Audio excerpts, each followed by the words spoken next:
Gemini, your weekly love tarot reading begins with a Knight of Cups, a Four of Wands, a Knight of Wands, and the Hierophant. Your person in this connection is coming in with the King of Swords, the Fool, the Wheel of Fortune, and the World. At the bottom of this deck, you have Chariot energy. So moving forward, laying the plans.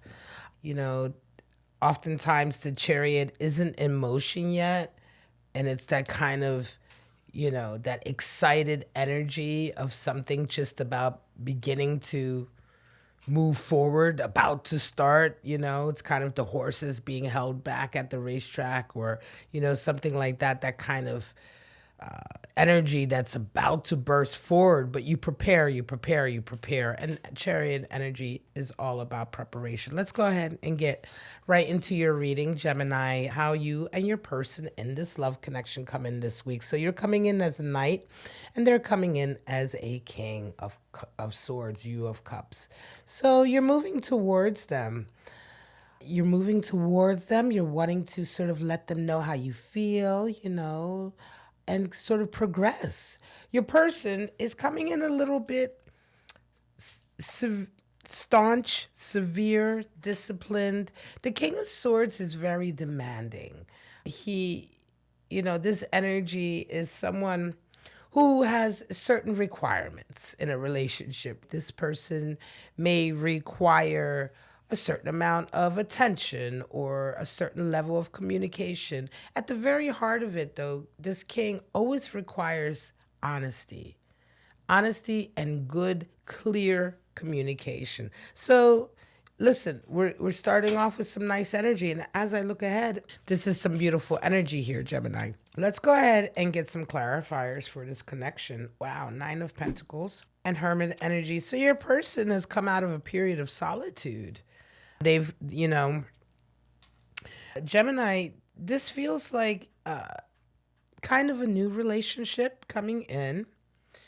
You are also quite used to being on your own. You've been really busy, I'm going to say, with sort of just getting your affairs in order, your life, your work. You are very industrious, Gemini.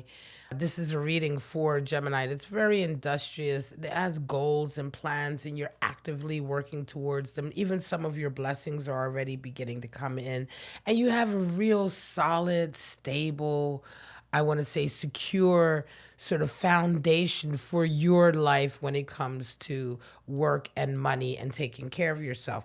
Your person, again, they've been on a solitary path for some time. They may have been doing some shadow work, which is why they're also coming in with these requirements, because it feels to me like you're dealing with somebody who's very healthy emotionally because of the shadow work that they've done. And so they're also someone who really knows what they want. And it's healthy. It's very healthy kind of energy. Now, how do you guys see each other? This is where it gets really, really lovely. You see them as a celebration in your life. You see them as a cause for celebration. You really enjoy this connection that you have with them. It's very secure. It's very solid right away. They see you as a fool. So your person, and when I say they see you as a fool, they see you as full energy. And full energy is youthful, is vibrant, it is adventurous, it's willing to take a risk, right? And there's, this exuberance, which by nature as an air sign Gemini you have anyway, is something that is really intriguing and exciting for them. They love it. They love your zest for life. They love your approach. They love that you're bringing some spark into their life. This solitary path that they've been walking, it's not that it was dark or anything like that, but it was solitary. And, it may, as I say, it may be some shadow work that they were dealing with, right? And so now you're bringing almost some fresh air, breath of fresh air, more positive energy, 10 of Cups, Gemini, and a tower moment for your person.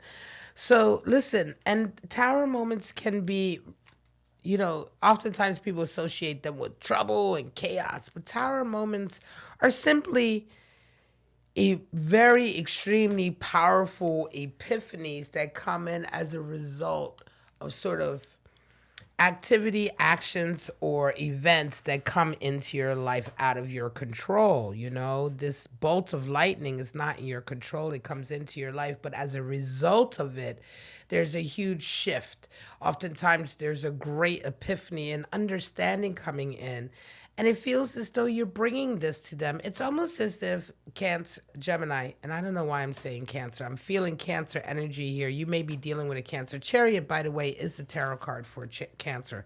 So some of you are definitely dealing with a Cancer, or someone who has Cancer in their chart. Remember that's also relevant. But it almost feels as though they may have given up on the idea of being lovable or being loved. They come across as very healthy, but you can be healthy and still have come to terms with a certain idea about yourself that may be wrong.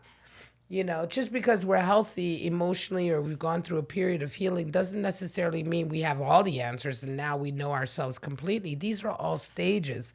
And so your person is coming in with strong energy, but this stage that they were in was very sparse of affection, and they may have resigned themselves to living like that. And so now you coming in is like, boom, it's a tower moment for them. And as much as I believe that you are showing them that they can be loved, be lovable, be in a fantastic relationship. How do you guys see your roles in this relationship? Well, you see yourself as the person who's driving this forward. You may be dealing with somebody, Gemini, who just is not as sort of vivacious as you.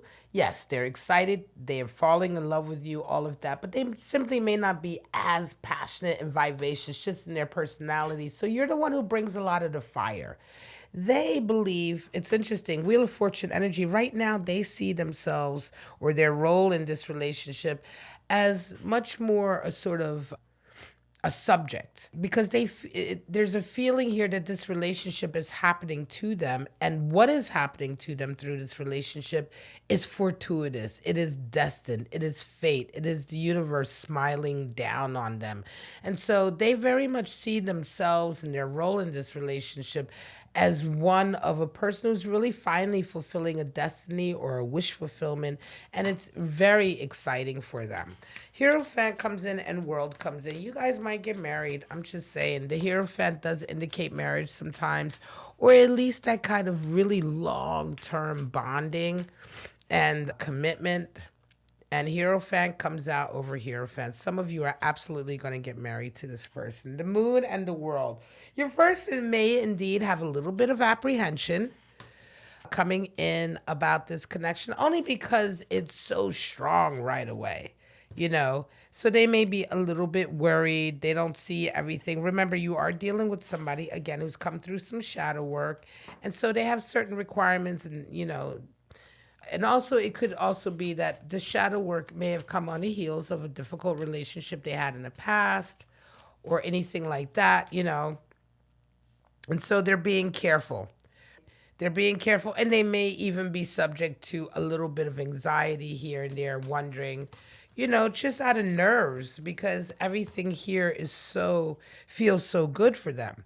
Ultimately, they do realize that they are exactly where they want to be. Hierophant energy, World energy. World energy and the Wheel of Fortune together is the strongest combination for a feeling of fate, a feeling of destiny unfolding, a feeling that you are exactly where you should be. So this is a beautiful love connection. Let's get your oracles out. Mirror Spirit. Spirit of the Child, and Spirit of the Clover. So Mirror Spirit, vanity, reflecting, deflecting. Yeah, take that how it comes to you, how it pertains to you if you're resonating with this reading. Spirit of the Child. Innocence, adventure. Yes, it could be immaturity, but here I feel mostly the adventurousness, that full energy. There's a feeling of starting a new adventure with this person. And Spirit of Clover, luck is coming in abundant summer. This is a summer of love for you with this person. Okay, so enjoy it while you can. You know, winter will be coming, and then there'll be a whole nother vibe, maybe much more a snuggly, cozy inside vibe. But this summer, I feel a strong adventure here in the beginning of this connection. Let's get your animal spirits. Nightingale, beautiful. And the wolf. So the nightingale is all about that voice. That voice that makes you feel something. The nightingale is the animal spirit for the orator, the poet, the singer, the songwriter, anybody who uses their voice to convey feelings, emotions, information, messages that really touch our heart is associated with the nightingale. Air energy, like yourself, Gemini. Now, the wolf is very strong, motherly earth energy. The wolf is the champion, the leader of the pack. The wolf is the one who fights for the downtrodden, the marginalized. The wolf is concerned with their own like little pack, you know, their little pack of people or connections, and these may be the ones that everybody else casts aside, right? The wolf is very much sort of always there for the underdog and there for those that require a leader and that require somebody to be there for them. That is in and of itself the essence. The revolutionary is the wolf. So also take that as it comes. I am going to leave it right there, Gemini. This is your your weekly love tarot reading. Thank you so much for joining me. If it resonated for you, if you got something out of it, go ahead and hit the like button. Consider becoming a subscriber on my channel.